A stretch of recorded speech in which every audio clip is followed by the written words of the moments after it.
So coming back to what I have already invested, you can see in this screen, there are a lot of subnet and there are associated the subnet tokens that I have got.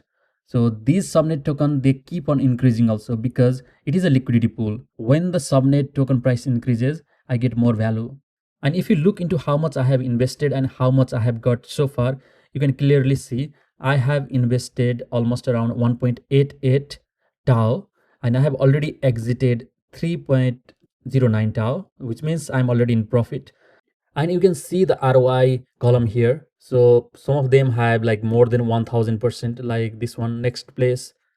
Another is Infinite Games. So you need to select the subnet token at the right time, at the right price. That is the key thing here. And when is the right time to buy, you also need to make sure your timing is correct. So you need to check in the chart whether it is making the all-time low or all-time high. And one last thing you need to be careful about is the price of the subnet token. It can go really low and you might lose the TAO that you have invested. So you need to be careful there, and that's it.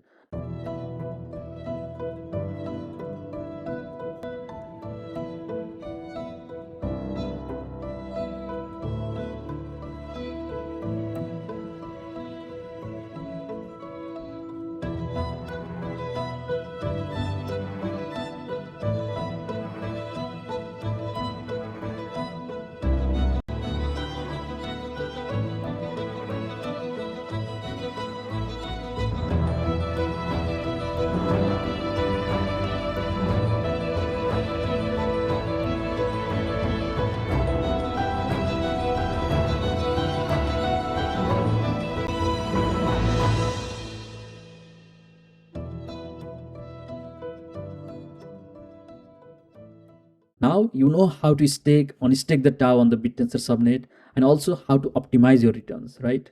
So if you found this video helpful, like, subscribe and leave a comment. And if there is any comment, I will be answering that. Thanks for watching this video and I will see you in the next one.